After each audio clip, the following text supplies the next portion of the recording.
To the zone with RGB Mike. Anthony's here too, let's ride the hype. Bigfoot's on the run, Area 51's tight. Digging deep for truth, we ain't afraid to fight. Flat Earth theories got us spinning wild. JFK secrets hidden in the files. Illuminati whispers, fashion crooked smiles. I won't tune in, sit back and stay a while. Conspiracy chaos, we uncover the lies. Deep state shadows, yeah, they can't disguise. We're cracking codes, watch the truth arise. Let the chaos reign, terror through the skies. CIA plots under moonlight schemes. Hidden agendas ain't as crazy as they seem. Voices in the dark amplifying dreams. Conspiracy chaos, nothing's what it seems. Follow the breadcrumbs, follow the light. In the rabbit hole with us, pitch black night. RGB and Mike, guided by our might. Anthony with wisdom, out of sight. Conspiracy chaos, we uncover the lies. Deep state shadows, yeah, they can't disguise. We're cracking codes, watch the truth arise. Let the chaos reign, terror through the skies.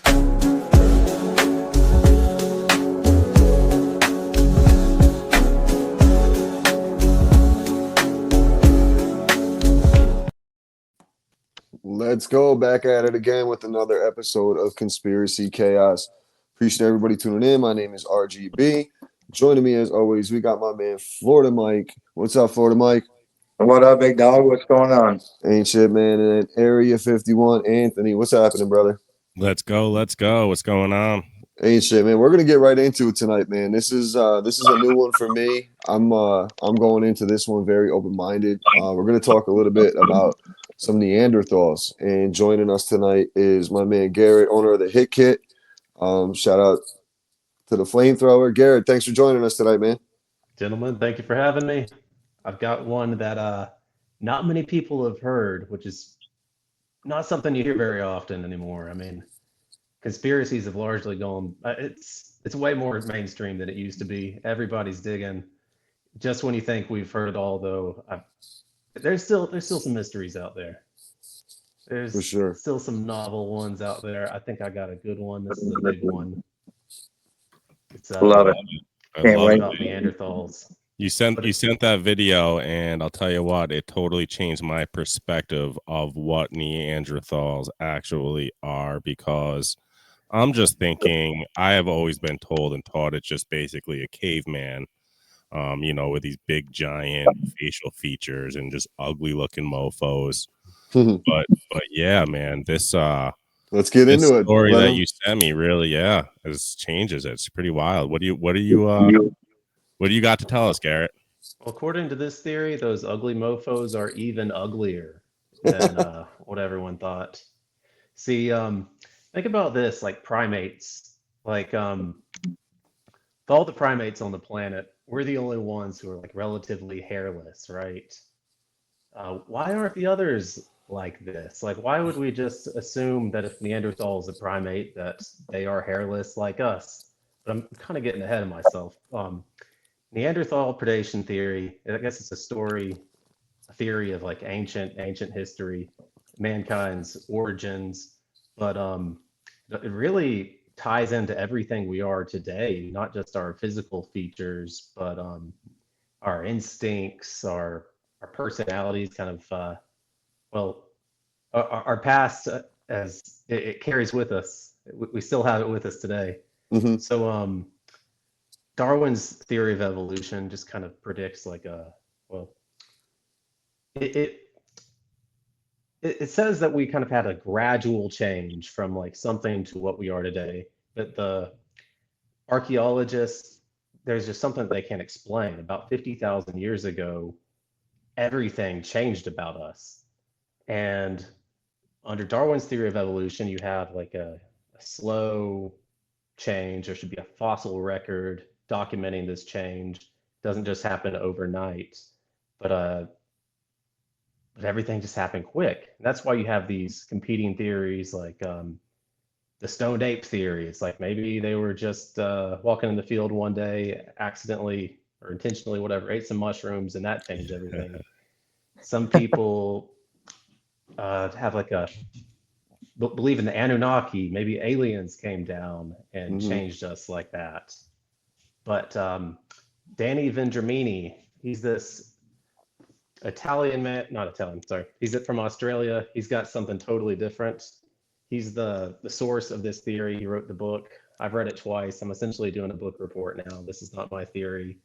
Um, I'm just a big fan of it, and I want to get it out there.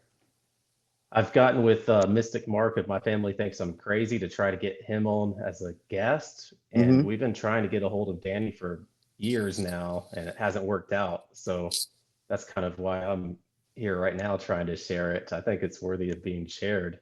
Absolutely. So Absolutely. Tell us about the book, bro. Tell us what it's all about. All right. So it's the idea that we didn't just our story is not just our story. It's also a story of Neanderthals. But let me just make a parallel real quick.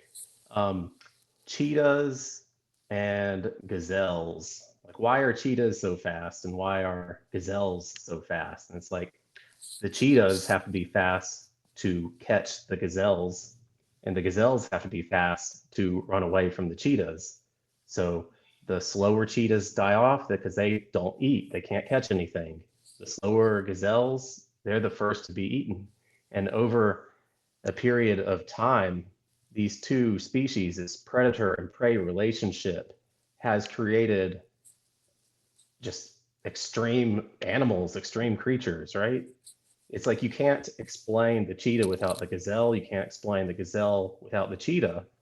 But if, like, let's say you were trying to study cheetahs and you didn't know anything about their prey, you might speculate that aliens made them this way. You might speculate that maybe they ate something and then that made them fast. I mean, it's without knowing anything about the prey, it just cheetahs don't make sense. And then the inverse of that is true for their prey. So Neanderthal predation theory is a theory that such a predator-prey dynamic is what shaped us into what we are. So that's kind of the crux of it. But in any case, we are related to the Neanderthals, and our common ancestors, I think it goes back, they speculate between 350 and 790,000 years ago. That's when our family trees began to split. And under this theory, our ancestors lived in like the savannas of Africa, and the group that became the Neanderthals wandered their way into Ice Age Europe. Now, think about what you know about the difference between like black bears and polar bears. Polar bears live in a frozen environment. It's very cold. They need to be big. They need to develop all kinds of extra fur. And if you are going to be a predator in an icy tundra environment, there's not really a lot of plant life to subsist off. You're going to need to become a predator. You need protein. Everything that lives in frozen places eats meat. And so what became the Neanderthals were shaped by Ice Age Europe. They got mean, they got big, they got strong. They became the apex predators that are described in this theory. And they are very different than if you were to go into a museum today and you look up, you see what they have on display for Neanderthals. It basically looks like a stocky human, kind of rough. Maybe he's been in a bar fight. But essentially, though, if you were to give him a haircut and put him in a suit, you would think he could pass as a regular person almost. Like you could tell someone's a little off. But there's not really any evidence to support that, because one thing Danny Vendramini noted was that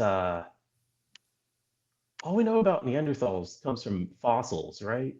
And fossils are all about the bones. It doesn't preserve the skin. It doesn't preserve the eyes, any of the cartilage, any of that. So when we create these images of what we think Neanderthals look like, we're really just anthropomorphizing them. And this makes even more sense when you compare humanity to all the other primates on the planet. It's like we're the only ones that are relatively hairless, have more symmetrical faces. There's just so many things that distinguish humanity from other primates. It's like, why would we assume that this other primate looked like us? It makes more sense to assume that they had fur, that they were kind of more chimpanzee or gorilla-like. Um, yeah, mainstream archaeology is making a lot of assumptions when they give us these creations of what they think the Neanderthals look like, and it just isn't really based on much. Sometimes they'll like put tattoos on them. I've seen an exhibit where they have a Neanderthal wearing a diaper. It's just not a whole lot of, not based Yeah, on like much really. where do they get that from? Right? Where do they even make this shit up from? Like it seems like a lot of it is just stories. Like what we were taught and what we were told of the Neanderthals just doesn't make a lot of sense. Yeah, it's a pretty wild theory, man. It gets wilder, but I mean, it was a long time ago, so I mean, I guess you do have to. They have to connect the dots somehow, and Yeah. I can Especially, understand. Yeah, I don't think it's like an intentional cover up. No. no, but you made a point too, like with the no fate, like you have the bone structure, but you don't actually have the facial structure. Mhm. So they don't, and especially back then, they didn't have the technology to really be able to identify what it is. So it's completely what they made up, like what they think it looked like, kind of thing. So it's not like It's they had almost like techno. yeah, exactly. Sorry. Yeah, there's no facial recognition to Yeah, identify it. exactly. Sure, man. It's almost like they, when you look at the pictures, it's almost like they forced what would be like a human face onto a skull to make it look like that. Right. And when they do like the clay, when they do like clay faces, and you can mold it however you want, it's almost like exactly how they did it to make you think that. Yeah, man. These are like you see these things in like museums. You literally see them, and that's what they like. I feel like these are in the same museums with like the dinosaurs that we're told, which are probably also not real. But pretty All we wild. really know about them are their skeletal structures and the environment that they were in. And we are shaped by the environment. Every creature on this planet is shaped by their native environment. Garrett, how So tall were they? Do you know how tall they were? I don't think, not off the top of my head, no. I don't think Okay. they were like super tall. I think they were just, They weren't like Nephilims or nothing, right, Raj? no, I don't think so. No, so But I'm curious, but they also make them look big though. So they kind of Yeah, make they do. the big face and make them look like they have a big structure in some of these pictures. They do. They make them look like they're giants. Yeah. And they were much stronger, right? much stronger. I think they were kind of more like squatty. Yeah, they're saying Um, it's 5'4" to 5'5" for a Hmm. male adult Neanderthal. No but kidding. powerful, like broad, like barrel, like torsos. Mhm. Basically what you would need to survive an Arctic environment. Yeah. And that includes the fur. Like, why would they lose the fur? It doesn't make sense. Right. And it does make sense how you adapt here because, like, I was born and raised in Florida, but I went to Chicago for work and I was up there for 15 years or so. Did it change you? And I came back down to Florida after those years and I didn't get cold for probably like the first 6 years or so. And then eventually you start getting cold and you actually feel the change to where you used to be able to deal with the cold. I mean, I still can, but it definitely feels colder as the years go by as I'm down here. It's kind of weird. Now imagine that compounded by a few 100,000 years, and Mm-hmm. how used to the cold would you be then? Right. It says here they had larger brain capacity than the modern humans as well. Big heads. That's what they So, make it look like, anyways. I don't know where they, learned that from. Pretty wild shit, man. These guys look fucking crazy. so Did part they, of did they talk? their, Did they talk? Did they have like their own It language? says they had it said they did have their own language of some sort.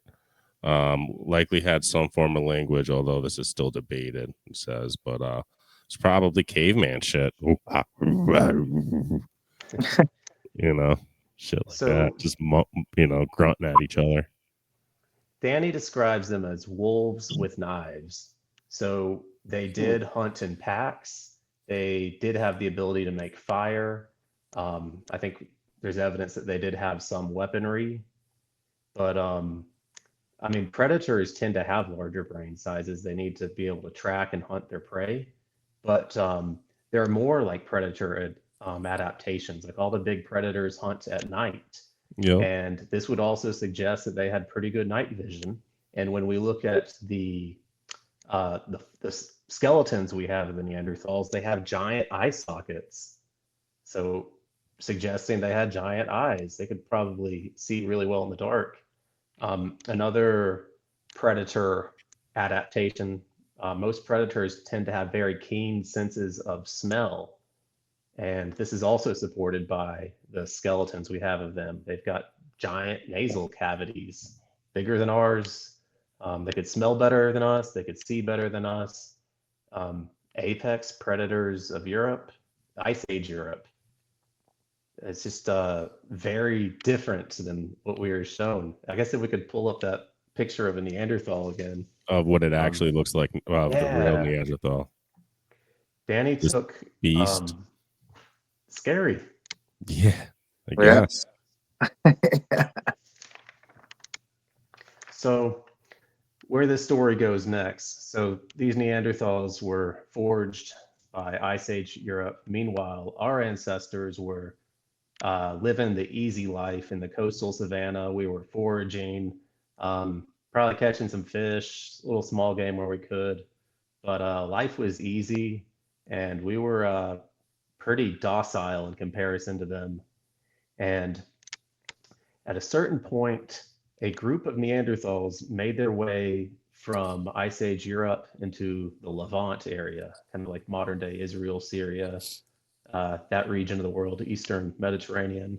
And this is where our ancestors met these Neanderthals for the first time. And we essentially became their prey. And what could we do about it? Now, at this point in the story, this point, our first meeting, like we still had our fur. We weren't modern man. We were probably looked like any other primate on the planet today. But this is where that predator-prey relationship began.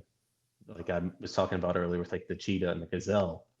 So these Neanderthals over a period, and it wasn't just like quick. This is like, I think about over a period of 50,000 years, they start, don't quote me on these numbers. I'm pretty sure that was it. Yeah, 50,000 years, they start whittling our ancestors down. And so, of course, the first ones to die are going to be probably the sick, the old, the slow, the dumb. And over a period of 1,000 years, they're 50,000 years, they are shaping us. They are gradually whittling us down into a population bottleneck. And over this time period, they see us as prey. But I mean, we're not their only prey. They're also hunting whatever big game. Because I mean, hell, they were in Ice Age Europe. They can hunt anything. Nothing is too big for them. Mammoths, deer, probably you're eating saber-toothed tigers, whatever they wanted. Nothing could stop them. But as they're whittling us down, we're very aware of them, and we're doing everything we can to avoid them. They are our enemy, and every prey animal learns to know their predator. And so this is kind of explains like why we began to lose our fur. Like the furriest ones, it's the concept of not only were they like changing our genome through predation, but our hatred of them influenced our sexual selection. So the most Neanderthal looking of our ancestors probably didn't get laid because they looked like the predator. So the least hairy are the ones that reproduced. No one wants to bang a hairy one, right? Right. Amen. So that's kind of like two different things happening simultaneously that can quickly change a species. You got the predator and you got sexual selection. And so when I guess the mainstream discusses the missing link. Why isn't there a gradual fossil record? How did it happen so quick? This is where Neanderthal predation theory comes in. And basically, these Neanderthals whittled us down, population bottleneck. There could have been as few as 50, maybe 150. Like, we could have easily been wiped out. But this is pretty wild. At a certain point, we learned to fight back and we flipped the tables. But let's see. I think I got ahead of my notes here. So is that how they went extinct? Did we fuck them up and Hold on, let's not get too far. He's got to go no, back. all I right, want to man. hear this. Yeah, I'm into because this this now. I'm really into this now. How did we start fighting these motherfuckers back? Let's go. Okay. I'm never this What do we quiet, man. I just Where do sit we back go? and listen. What I do we love got? this shit. Consider that a teaser. I'm going to lead up to that. So, Okay. our prey adaptations. We needed to learn how to differentiate ourselves from our predators, right? This is why this book is called Them Plus Us. It's them and us. We had to develop this idea of us and them. And this is something that persists to this day in humanity, like this idea of tribalism, right? Have y'all ever heard of the idea of the uncanny valley? So I have not. basically, if we see, like, let's say you watch something generated by AI and you can tell something's not quite right. Like we have an ability to tell when something is wrong. Like let's say someone's wearing a mask. We have an ability to just instantly recognize that this isn't a normal person, something is up here. Or like some animated movies or whatnot. Like if it's just if something is not quite human, if it's a little off, we kind of find it unsettling and we know it right away. And this dates back to our time when the Neanderthals were preying upon us because we had to easily determine, like, hey, this is not part of our tribe. This is not one of us. And at the beginning of our relationship with the Neanderthals, we probably looked similar to them. But over time, as we began to diverge further from them, as we began to lose our hair, it became easier. But also, this is like probably why we began to like wear clothing, jewelry, like different anything we could do to distinguish ourselves from them. Danny suggested that even like waving your hand in the air would have been something that a Neanderthal wouldn't have done. So maybe that was like a way to recognize from a distance friend from foe, stuff like that. But yeah, sexual selection was like a big part of distinguishing ourselves from them. So I already mentioned hairlessness, but maybe this is where taller or height difference between the Neanderthals came in. Maybe the taller ones stuck out. The curviness in our women, like if you compare human women to female primates, like we've got a lot of curves that they don't have. Maybe this was done to as an effort to distinguish ourselves. The way we walk, physically walk on our feet compared to other primates, our gait is different. Concepts of personal hygiene, but yeah, just kind of over time, anything Neanderthal-like was just uncool, and coolness is kind of what drives genetic selection. So let's see other differences between us and other primates on the planet. This is kind of interesting, but like on women, like their time of the month, they don't really swell in the genitalia, but primates do. If you've been to a zoo and seen anything like gnarly going on down there. No, but I know you're Yeah. talking about. I watched on like the History Channel or the Animal Channel or whatever. I know you're talking about. Yeah. Yeah, we are the only primates that don't have that. So the idea was that, well, I guess in the primate mind, they only get horny if they see that. So in this time period where we were being hunted by the Neanderthals, part of it was for food, but like there is like some Neanderthal DNA in humanity, And it probably came from this time period where we were being not just hunted, but raped by them.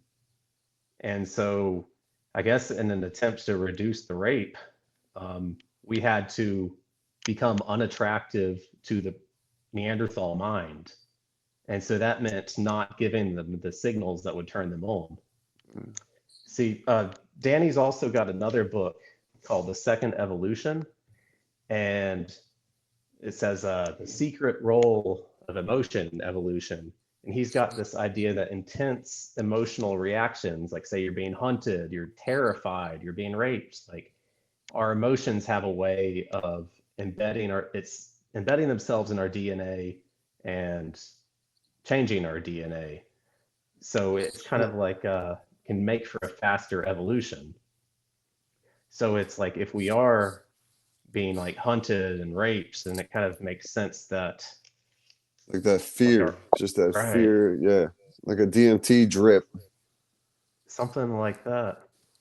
But yeah, it's not only like the swelling down there, but humans, we have like less pheromones going on than other primates. Like we still have some, but it's nowhere near as much.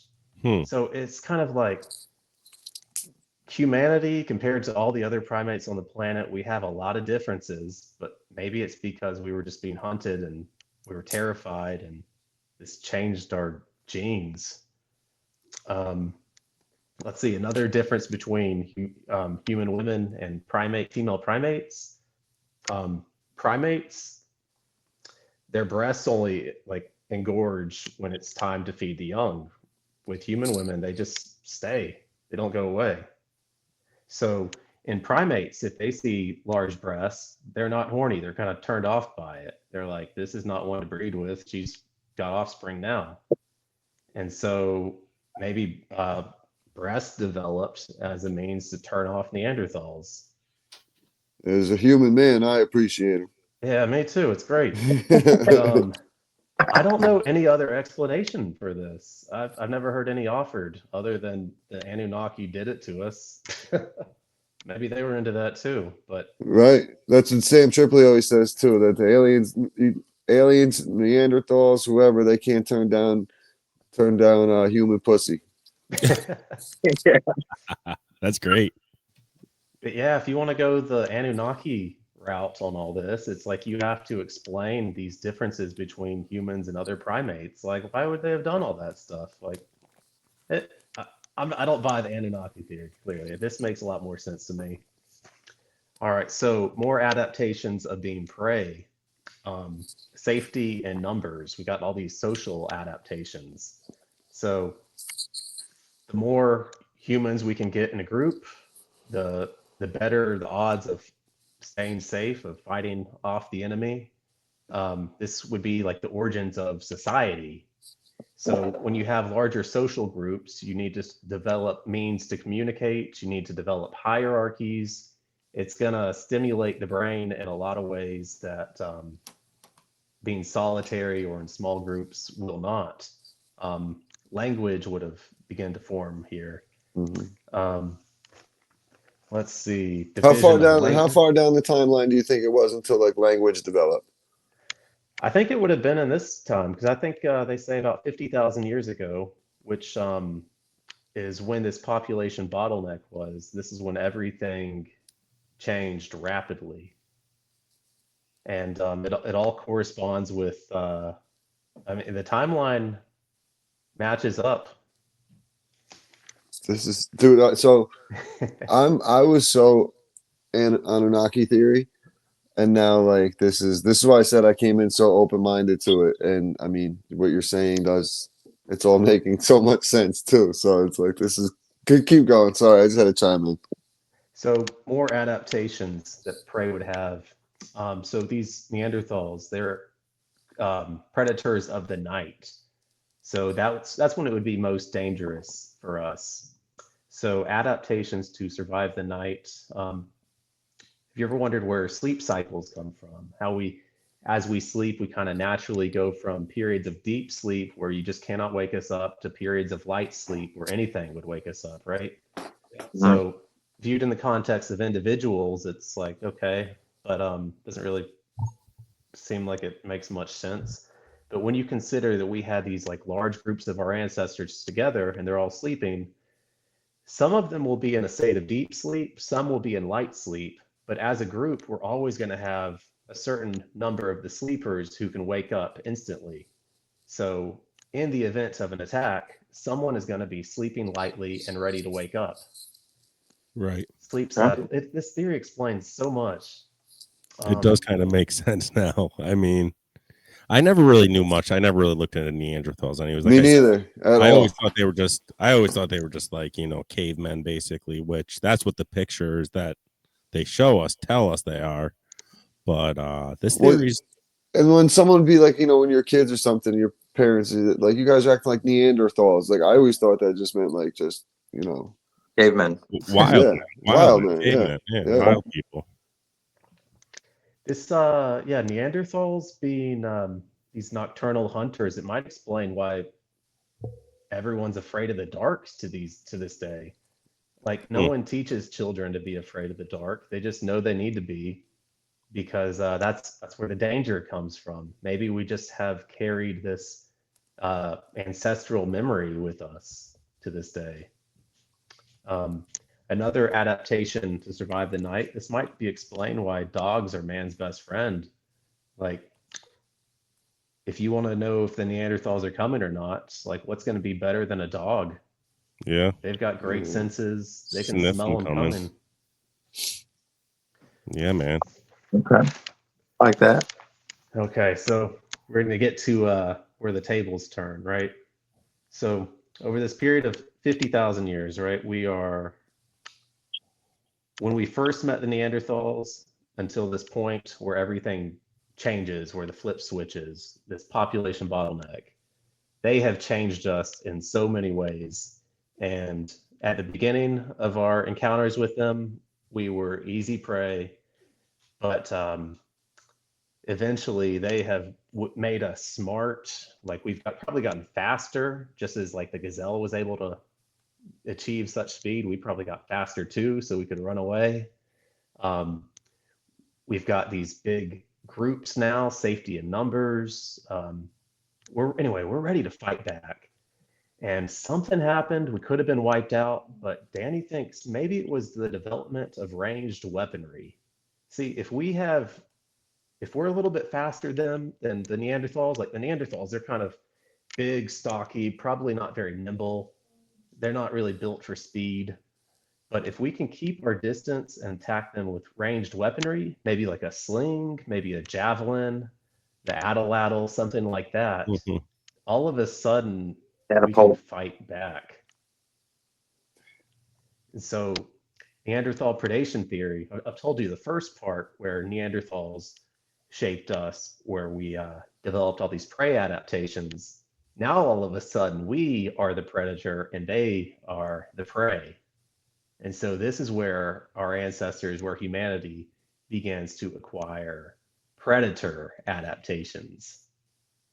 We're a very unique species. We've been prey and predator. Um, so we get the taste for Neanderthal blood. And whereas before they were kind of keeping us contained in this area of the Levant up until this point, like our whole story has been in that one region.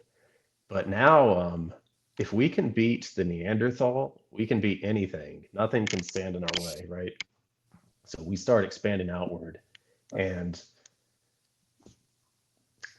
that includes into Europe, where I guess you could call that the Neanderthal stronghold. And I guess at this point we've really been forged by our hatred of the Neanderthals. Like if you could kill a Neanderthal, you were getting laid. Like that, if you could kill a Neanderthal, you were a hero. Like everything revolved around like killing the monster, become the hero, get laid, have your genes spread. And so I guess like we have This bloodthirsty. that goes into traditional DNA though. Now, just think about it.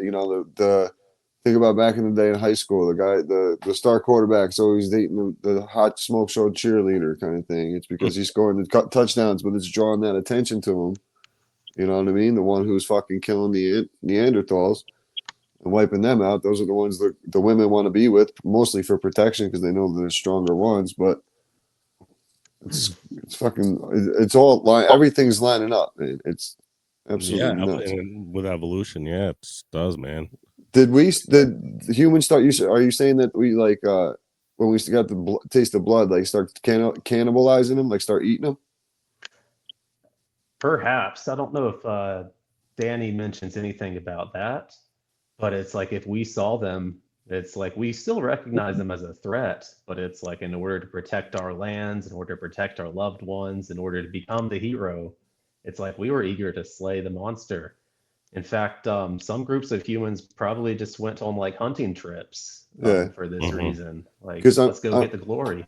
I'm reading something now that says Razi believes that the jawbone provides crucial evidence that the humans attacked Neanderthals and sometimes killed them, bringing back their bodies to caves to eat or to use their skulls or teeth as trophies.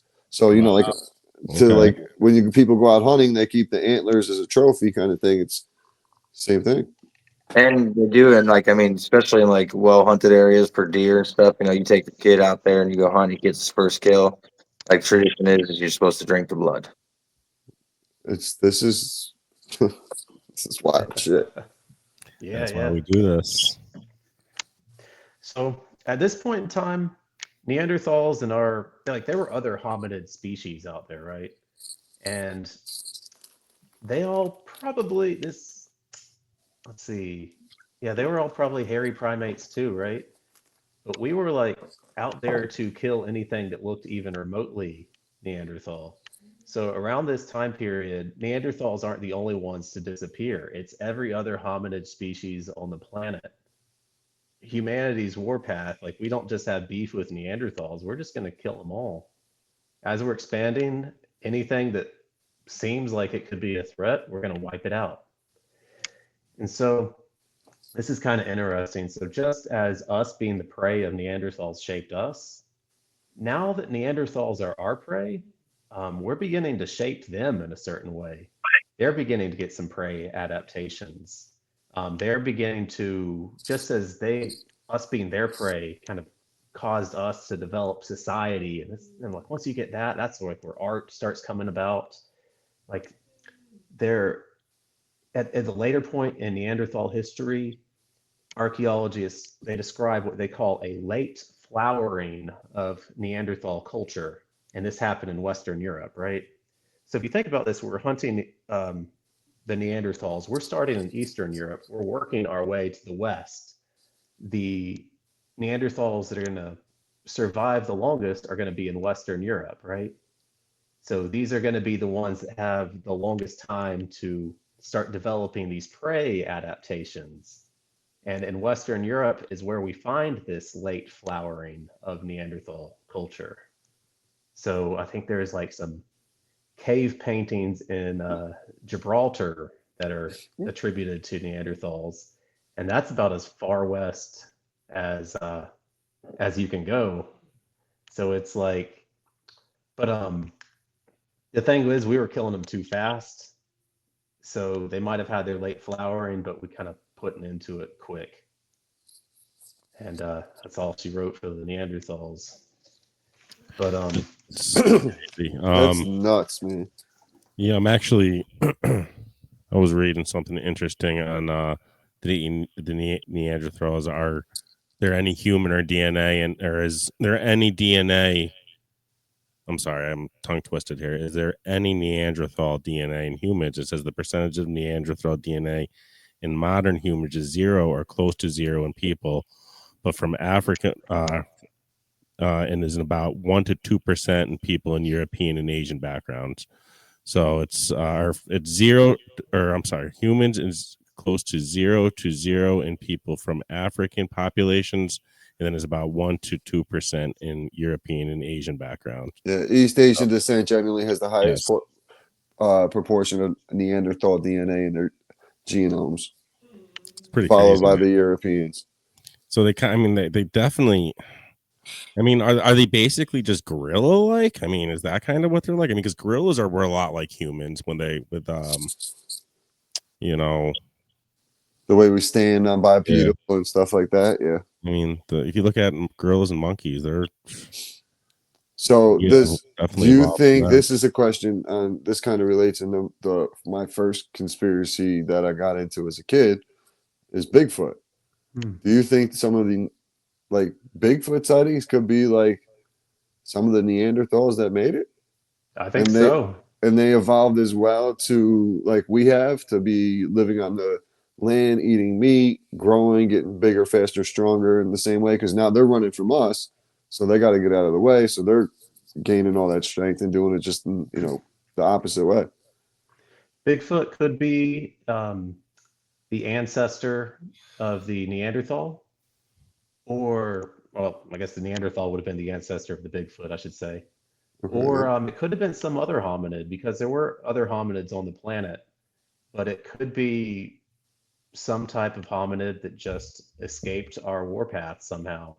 I mean, there are very remote regions of the planet, and if these like Neanderthals still had all these cold weather adaptations that our human ancestors did not have, it kind of makes sense that some of them could have hidden away. And also, it's like as we're hunting the Neanderthals, eventually they're going to learn to fear us.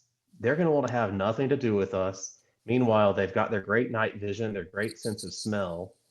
Um, Perhaps this is why Bigfoot is so good at avoiding people today. All It right. knows us as their ancestral enemy. It's afraid of us. It knows we will kill them. And it's got the eyesight, the nocturnal vision, the great sense of smell. Like it lives in places that are just inhospitable to normal humans anyway. Mm-hmm. So it ties into all the Bigfoot theories perfectly.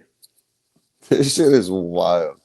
They Neanderthals likely had a lifespan similar to early modern humans, with about 80% of adults over 20 dying before reaching 40, suggesting a high mortality rate and a live fast, die young lifestyle for them. Well, So think about they didn't this. live long. So Neanderthals, very thick frontal skulls, right? So if you're an apex predator, like if you're a giant gorilla with a spear hunting big game, you want to have that thick skull because, like, what if you get it's dangerous, right? But what if you get kicked in the head, hit in the head? Like you're getting up close and personal with some big game. So I mean, it is dangerous, and a lot of them are going to die.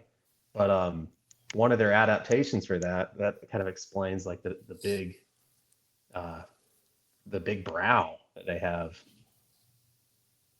Yeah, Okay. Neanderthals, lived very rough lives. Yeah. Yeah, look how big his eye, like above his eyes, man. All puffy and shit.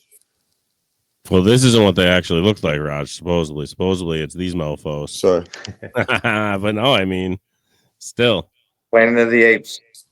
that's what. Yeah, I got to get this book. I think I'm gonna purchase it, and I've been trying to get my reading on lately, trying to educate myself a little on these conspiracy theories. So Get the audio it'll be a version, good dog. one. I might. It I might. it's a very good read.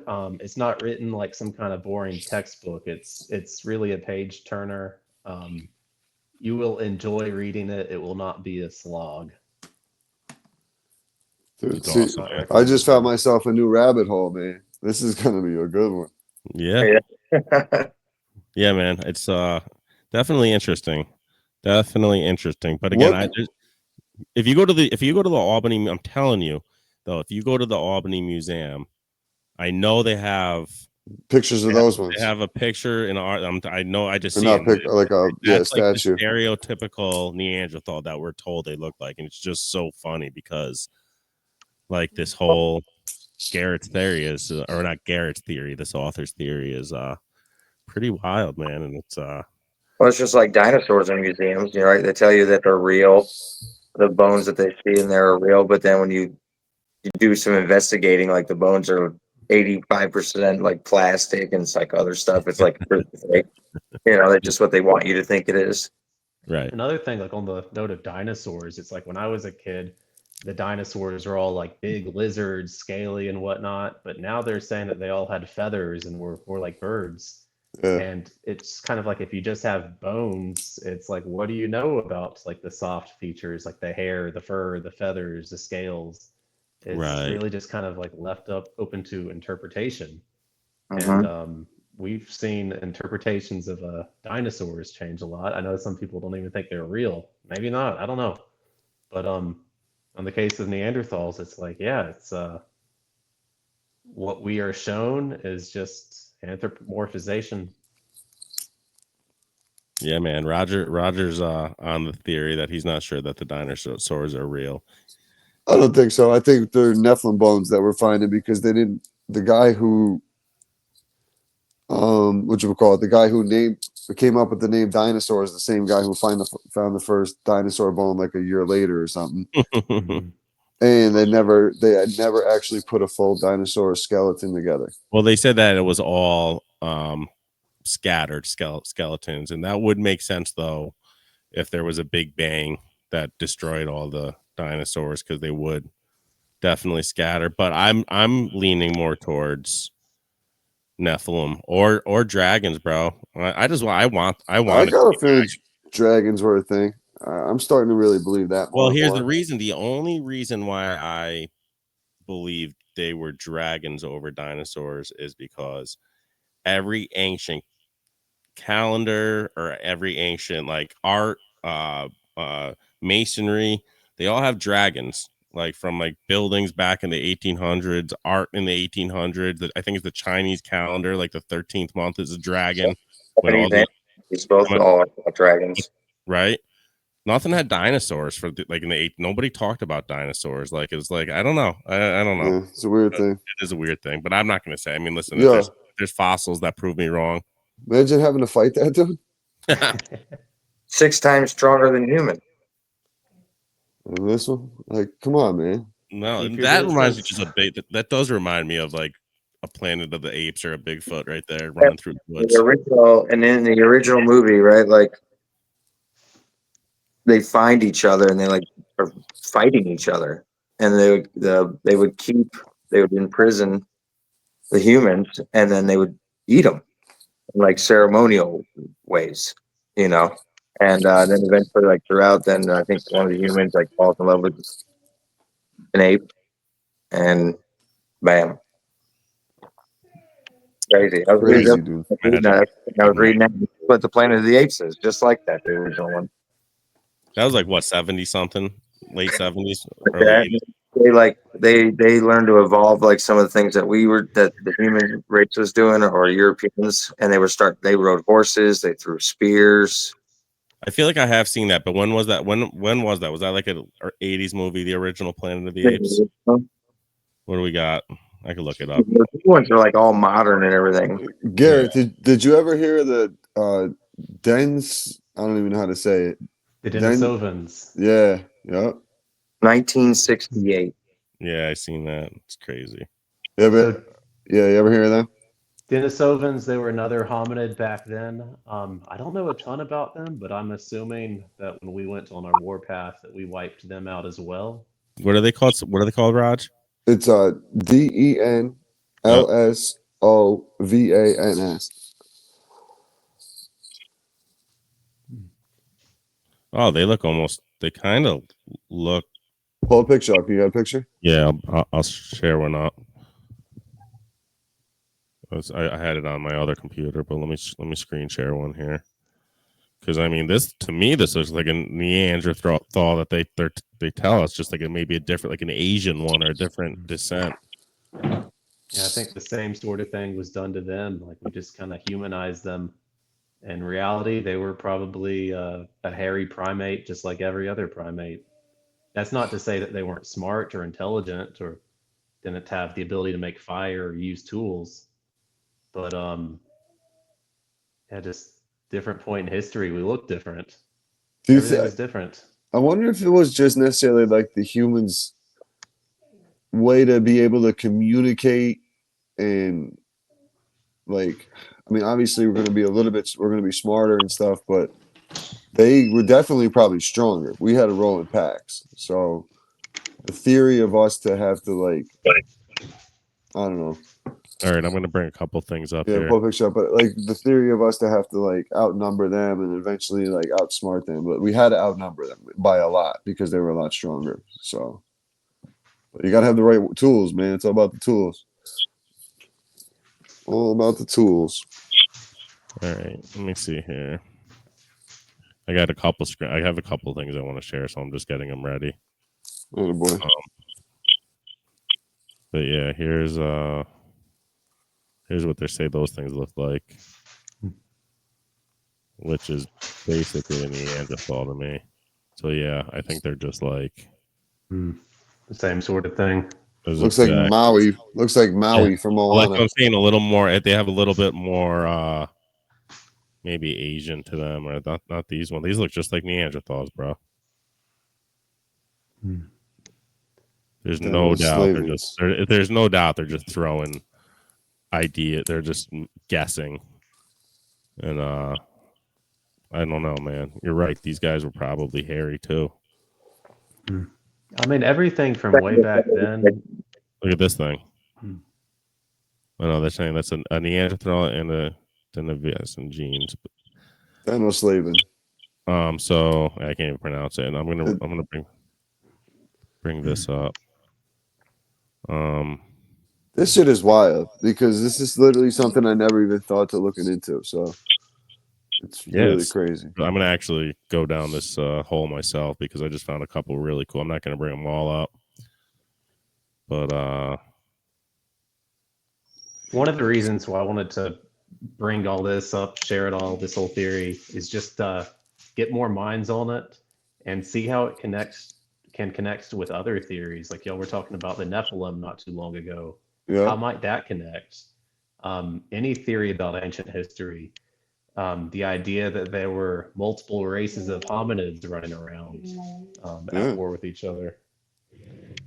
It's a new spin on things. It's an interesting angle. What made you get into this theory? A couple of years, let's see, this was probably around 2016, 2017. I was on 4chan. Okay. And there was a thread where people were just like recommending books and whatnot. And for some reason, this book stood out to me. And I was like, I'm going to order that. And I just dove in and had never heard of it. Didn't know anyone who had ever heard of it. I don't want this one to just kind of fade away. I think it deserves some attention. This is cool. This is a cool little theory. It's an interesting theory because the timeline wise, it all translates. The theories of why we progressed and everything else everything makes sense. Like it's one of those things where all the pieces fall into place, so it lines up perfectly to go against what the Stone Age theory and all that shit.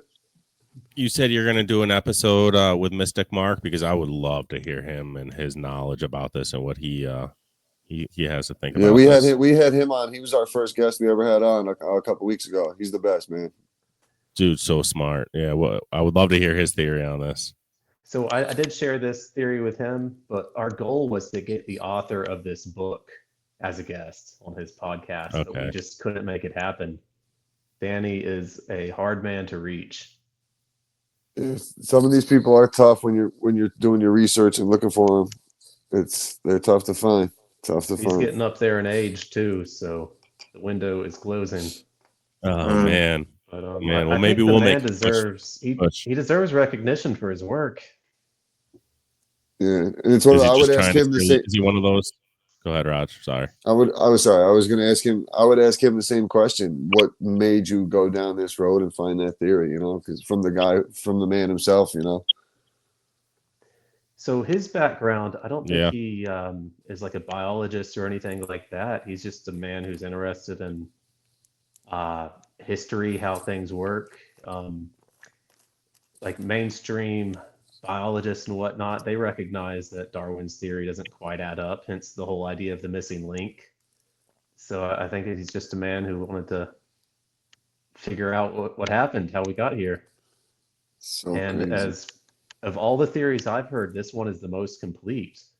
Like the whole stoned ape theory, I mean, that might explain changes in cognition, but it doesn't explain where the hairlessness came from. Hmm. It doesn't explain any of the other differences between us and other primates. I guess this is another thing on the Anunnaki subject. A lot of the Anunnaki people, they point to the human genome. I think we have a different number of chromosomes compared to other primates. I believe we're like one short. And they view this as proof of genetic editing of some sort. But I think this might come from that population bottleneck. I mean, if you reduce the population to like a small number, you're going to have some inbreeding. And European royalty has kind of shown us what that can do. Yeah, yeah. So maybe that explains why why we have a different number of chromosomes compared to other primates. This theory explains it all. It really does. Like it's got a back. Like anything you say, it's backed up with a real solid evidence to like back to give it a solid point. I've watched a couple of like crazy debunking shit. videos, but I wasn't impressed with them. It's like I felt like I could debunk the debunkers just by using Danny's book. Like I got the impression that the debunkers had never even read his book, that they were just like dismissing it at face value. For views. Kind of appealing to authority. It's like it's solid in my eyes.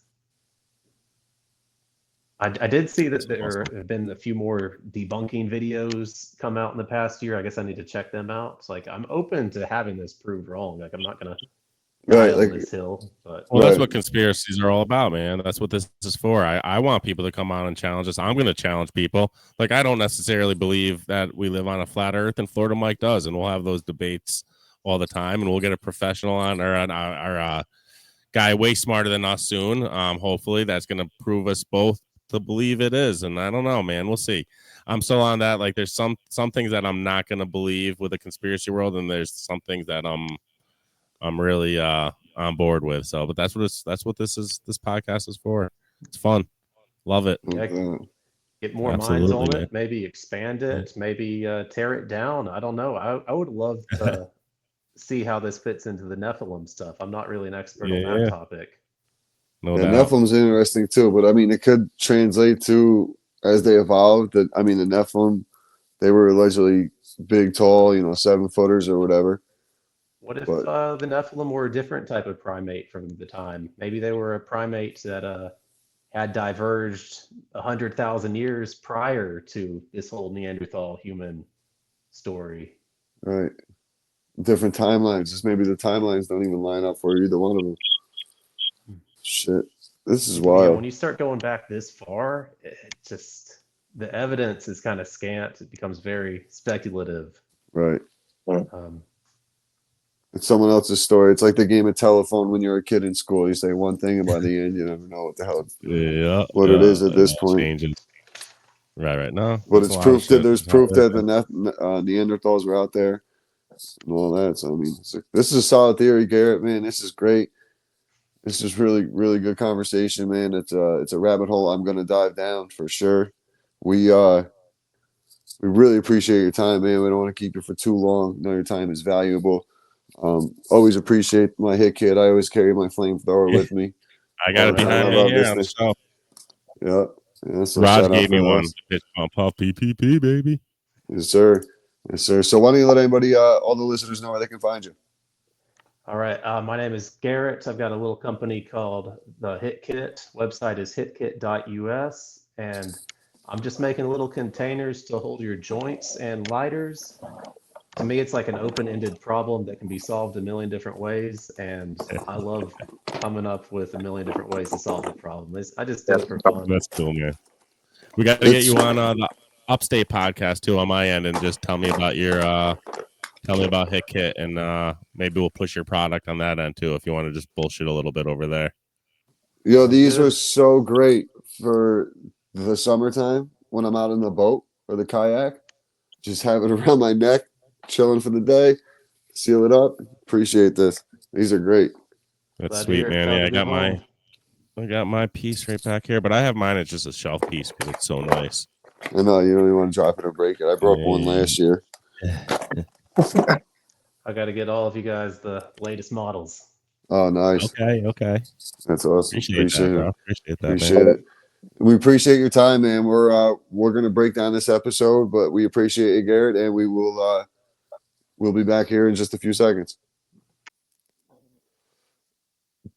Back with another banger, boys. That was a good one, man. That was not Neanderthals. Interesting topic. Something I definitely didn't know anything about whatsoever. Oh, clueless over here, bro. Clueless. So you guys watched like a couple videos he sent us and shit like that, and he kind of rehashed a little bit what you've seen in the videos. But overall, interesting topic, man. Another cool guy. Shout out Garrett, man. Appreciate his time. Yeah, man. Yeah, Appreciate him jumping on. for sure, bro. For sure. I just want my apologies because I just caused us to be a little late because Roger had me unplugging my whole system over here because he said I should. You look like you're camera. fucking. You ever see Blair Witch, Ant? Yeah, I know. You look like you're fucking staring in the corner like Blair Witch. Because, all right, for the listeners here, the camera's up there, and sometimes I'm looking at a TV that's there, or I'm looking at my computer that's here. I can't look it at the camera because there's a light behind the camera, and I would go blind if I'm looking directly at the camera. So, Roger, I was trying to make you happy and fix everything, and it became a nightmare. And as soon as I unplugged, The guy got unplugged every wire in his studio. yes, and then then my wife came in just to help me. She was like, her kindness of her heart, she was helping me, and I was just like, I was just like, get out, like yelled at her, and I was like, I probably should have been a little nicer. Yeah, you better go get some flowers somewhere or something. Yeah, no, I'll just go give her some huggies. And no, I already apologized. I felt bad, but that was cool. I just felt like I wasn't myself tonight because I was so flustered before the episode with like questions. I feel like I could have had an off day. We had an off day. That's all right. No, Garrett had his he had his facts. He was he brought he had his notes. He had his man. Yeah, he came with it. Yeah, he came with some interesting shit to go. And I'm really interested in the book though because that was really what he was referring to was that book and then the YouTube video that we watched. So yeah, I feel like you take a deep dive into that book and I told Garrett adds up. I told Garrett we'll put the link of that YouTube video on the notes so everybody can just check it out. Yeah, it's like 14, 15 minutes long. Check it out. It is cool. It's interesting. And listen, again, I'm not sold on it. It makes sense. Everything maps out with this theory, but like I'm not completely sold on it. But that's what conspiracy theories are all about: is questioning them and kind of second guessing. But I mean, it could be true. It's very interesting, and it's one of those things that read into it more. You've like I've been on the Anunnaki theory for so long that when I hear a different one, it's something interesting for sure. So I'm going to look into it. I'm going to take a deep dive into it and definitely see what it's all about. It's like you said, it's the conspiracy world, man. That's what we're doing. Yeah, man. Yeah, I want to hear about things I don't know about. That's it. Yeah. That's it. It's definitely an overlooked conspiracy. And I think why is because you go to do a deep dive, you can't really deep dive. Mm-hmm. You know what I mean? Like there's not really a whole lot of information because we're talking about so long ago. 50, 70,000 years ago. Yeah. So when was that? All right. So my timeline is a little off and I should know this. When was dinosaurs? That was like after that, right? That was more like 20, 30,000 years before Christ, right? Or when was dinosaurs? When did dinosaurs go extinct? Let me that's the Google. Because I'm just trying to I'm wondering what time frame. Sorry guys, I got something in my eye. Was older. I'm not being Anthony, not looking at the camera. I feel like I'm gonna go edit that out because I don't want to sound so dumb. So it's AI says non-avian dinosaurs went extinct approximately 66 million years ago. 66 million or 6? 66 million. Dinosaurs weren't fucking real then. How do we know 66 million years ago? Like how do you have so much on dinosaurs and so little on Neanderthals? Right. There you go. From roughly 400,000 to 40,000 years ago, Neanderthals lived. So that's a long time period away from dinosaurs. Yeah. Yeah. So how do you know so much about dinosaurs and have all these skeletons? was there cavemen at the time of dinosaurs? Was there anything human-like at all, or not yet? No, Supposedly. they would have got murked. Yeah. They're straight prey. You ain't fast enough, strong enough, none of that to get away from any of those things. We would be like if they an ant existed. in comparison. We would be an ant to a dinosaur. Bro, I truly Yeah. think that it's Nephilim bones, and like they're finding like fingers and like like literally. I think it's like you've never seen a complete dinosaur skeleton. Those things you see when you go to these local museums are fucking plaster. Yeah, it's fake. It's all assumptions. I don't It's know, a man. theory. It's a theory that they have that dinosaurs roam the Let me earth. see if I can find it. Cavemen. Let me see. So Florida Mike sent me this, and I guess he is right. I mean, look at that. It looks just like this, don't it? For the most part. In a way, yeah. Yeah, mean, they are like ape-like. look at that. Look at that right there compared I to like that. the Bigfoot theory too, though, man. I like that. Could be the left, the ones that are left over, the Bigfoots. Yeah, but if they're not big and they're small, how are they But Bigfoot? they evolved over time, procreated with another fuck, like a bear or something over time. Who the fuck knows, dude? Or maybe like they say you're a person of your area, so maybe there was different Neanderthals throughout the world. Adapted And to its they're different surroundings. areas. Yeah, adapted to their surroundings. I don't know. Crazy theory, though. Crazy. Definitely. It's awesome having them on. The whole conspiracy world is crazy. Yeah. What else we got? This is the dinosaur thing. What various individuals contributed to understanding of dinosaurs? William Buckland in 1824 is credited with the scientific description of. I put in who discovered dinosaurs. He's credited with the first scientific description of a dinosaur, a megalosaurus, and Robert Plot in 1677 is created with the first illustration of a dinosaur bone, though he didn't recognize it as such. Huh. Who discovered dinosaurs? And that's what I got. It wasn't a scientist found a dinosaur bone. It was the first scientific description of a dinosaur. And Robert Plot credited with the first illustration. Illustrates like I drew it. It's okay. So now here's another thing. So remember when I said dinosaurs were 66 million years ago? Yeah. So then I looked up Megalosaurus. That's what you said they found was the first one. Yeah. And it was during the middle Jurassic period, roughly 176 to 161 million years ago. Yeah, bro. They're bugging. That's a 100 million year difference. Only 100 million years. In the first dinosaur, the Megalosaurus was 30 feet long and 10 feet tall. So Richard Owen in 1841, a renowned anatomist, I don't know what that is, There we go. coined the term dinosauria, meaning terrible lizard, to refer to this group of extinct lizard-like reptiles. Okay. That's kind of how the name came about. We should just do a whole episode on dinosaurs. It'd be interesting. I'll cook one up. 208 million years ago to 66 million years ago. That was born and died. Dinosaurs. How many? Crazy time, man. What was the spread? What was the how many? 208 and a half million years ago to 66 million years ago. Who knows if they were around anybody, for like 220 million years. if anybody could survive in this shit, it would be the fucking. Hold on, man. Listen, let me tell you guys something. If anybody could survive with the dinosaurs, it'd be the fucking Neanderthals. I'll tell you goddamn much. For sure. Yeah, they would fight off all those little ones. Those are the fucking treasure trolls, man. Dude, you send a T-Rex up in there, bro. Neanderthals running for his life. Dude, it looked like a little Wookiee from Star Wars. I know, that's what I'm thinking. Like 30 of them rolling deep would still scare the fuck out of you, though. Even if you've seen one of them fucking things, you'd shit your pants. Oh, no doubt. Yeah, I'd No doubt. shit my pants. I'm just trying to fathom 600 million years ago. Like, Think about all the space.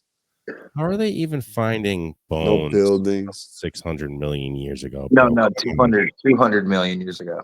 They're not. Not that it makes a difference from 600 million to 200 million. So, Anthony, you want me to show you how? Let me show. Sounds about as realistic as space and I wonder. seeing things 300 million light years away. Oh, we have Yeah, we could see this. We could see this planet, but it's 330 million light years away. Like, do you Right. realize how far away that is? But you could see it with a telescope. What the fuck do you mean? And here's a good one, Ant. Wait, guys. You can see the moon, Dinosaur right? bone. Nice try. How did you found one? You know, it's funny. Like, so you can see the moon, right? Just from at night, you can see the moon from your. You don't even need a camera or nothing, right? So the astronauts landed the Gulf of America, right? And I live on the Gulf, and I couldn't see them. Wait, you and was it a clear day? You guys all froze, both of you. Oh, there's Raj. There you guys are. We're good. You're good now. But yeah, so you can see the moon. That's 350,000 miles away. Yeah. But I'm on the Gulf Coast, and I couldn't see the capsule landing with the big ass parachutes on it. You couldn't see that? No. Yeah, did you see the lady came back with her hair done in a suntan? Yeah. On the way down? Come on, man. Yeah, the dude shaved. There was one video that looked really AI. Did you see the video that the one guy did? The Bro, they've flattest Earth been guy. here the whole time, bro. Yeah. I feel Do a like, couple parachutes out, man. There's People NASA, are- bro. NASA in Hebrew means to deceive. That's right. I know. People are asking if they brought back the Christmas hats. Yeah. Remember that? Yeah, they had their Christmas. They went up there for 8 weeks with that Christmas hats prepared. Yeah. It's fucking Oh, stupid. man. But yo, guys, another great episode, man. We got some heat coming up for you guys, though, for sure.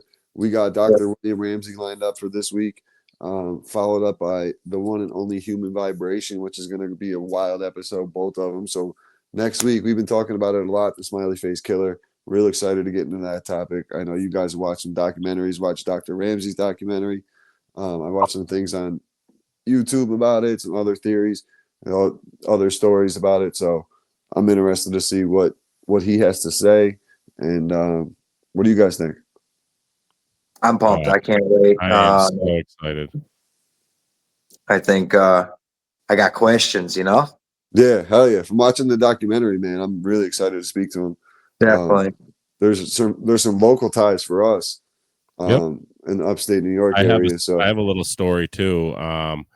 So we took my about 6 years ago to Boston, and we went to that science museum where one of the victims went missing. Right from remember the Boston, the Museum of Science. Yeah, there was a lot in Boston. Yeah, dude. So we were staying at a hotel right on the river, right next to where that happened, and I was literally smoking one by myself out on the river by myself.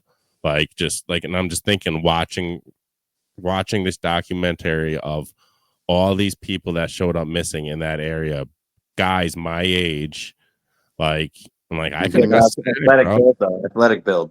Yeah, that ain't me. Good looking guy. It is good looking. So I'm good to go. But I was But just like, so- it was just crazy because I was right there where those guys were getting But swiped. you weren't leaving a bar. Most of them were leaving the bar scene where they have That a is chance true. to That jog is around. Did you ever get like an eerie feeling? Do you ever get those, like where you walk into an area and you get like just like a dark eerie feeling? I Like have, but I didn't there. I have, but there I was good to go, man. I was living life then, but Yeah, dude. Yeah, I might have if one. I knew a little bit about that at the time, but I didn't. So Yeah, I had a crazy one, but I'll tell you guys about it after. But all right. another great episode.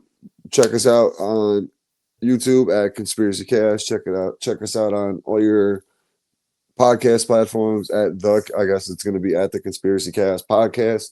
But yeah, we're going to keep the heat coming for you. Appreciate everybody tuning in, and we'll be back next week with another episode. Peace.